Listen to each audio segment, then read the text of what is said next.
All right, we are back to training, first session of the new year. I've just gotten back from my holiday in New Zealand where I was for almost 3 weeks. Didn't do any training then while I was over there because we were camp eventing around for most of it, on the move a lot, doing lots of walks. So I decided not to do any training over there because it was either going to be too hard to find a gym because there's rarely any gyms there, and especially where we were going, a lot of places were pretty remote, or it would have just been bodyweight stuff, which honestly would have just taken up time, wouldn't have really helped with anything. So I'm just going to take it easy. I'm hopping back into where the current cycle is up to that THP wrote, but I'm just modifying the intensities because obviously I am going to be a little bit detrained and I don't want my knees to flare up, and if I go straight back into it, it's going to be a big spike in intensity and volume. So just going to adjust, do what feels good. I am not used to this Aussie heat anymore. The air is so thick and hot. In New Zealand it could be the same temperature, but the sun would be bitey, but the air just felt cool and fresh. But the Aussie heat is something else. Feels like you're in like an oven. But yeah, so legs are actually still a little bit fatigued because even though I didn't train, I still did a lot of walking. And on the 11th of Jan, which is 4 days ago, I think it's the 15th today, me and my partner did something called Roy's Peak, which is basically a mountain peak. It was a total 6.5 hour hike, 4.5 hours to the top on pretty much hiking like a 45-degree angle the entire time on a dirt track. It was brutal.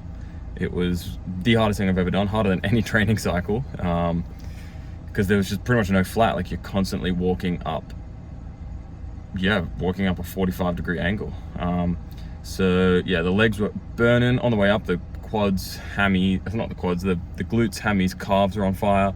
And then on the way back down, it was all quads, tibia. So it just brutalized my legs. Everything was sore, got blisters, legs are still a bit fatigued. So yeah, just gonna use today's session to get back into it, get everything feeling good, and yeah, just recondition my knees again because I don't want them to flare up. And then I believe we are doing a jump session tomorrow. So yeah, we'll see how this session goes. All right, so first up we had barbell squat jumps. Now the part of the cycle that it is up to was 5 sets of 8 at 35 kilos. But obviously I am modifying this because if I just jump straight into that, I will blow up my knees. So I started with 1 set of 8 body weight, jumping light. Second set, I jumped a little bit harder. Then I went on to a set of the bar for 8 reps as well, as you're seeing here. Knees all felt pretty good.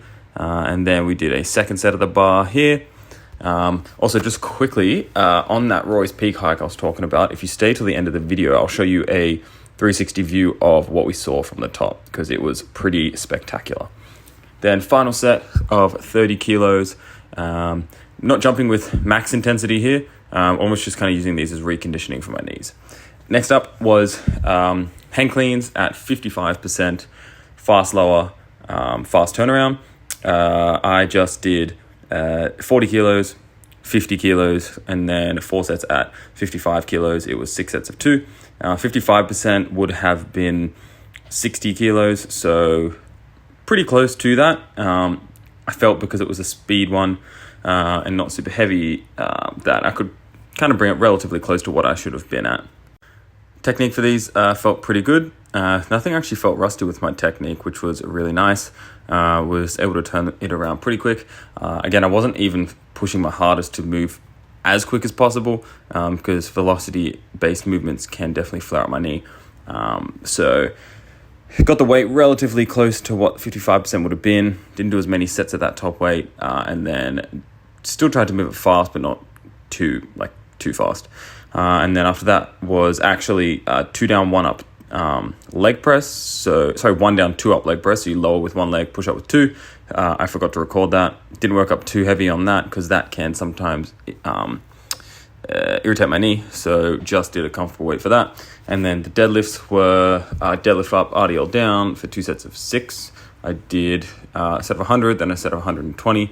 Again, still got fatigue from that hike, so keeping it relatively light to medium. So this was 120 for this set. And then after this, we also had Smith machine calf raises, which you are about to see. For that, it was worked up to top sets of 40 kilos per side. Left this workout feeling pretty good. I've got some big goals for this year for training, which I'll talk about in the next video because this one isn't super long and I'm running out of time. But yeah, looking forward to an incredible year of training. But yeah, have a look at this view from the top of Roy's Peak. Made the whole hike worth it. It was incredible to see this. So yeah, if you're ever in New Zealand, I definitely recommend trying out Roy's Peak. Yeah, it's worth all the pain and blisters.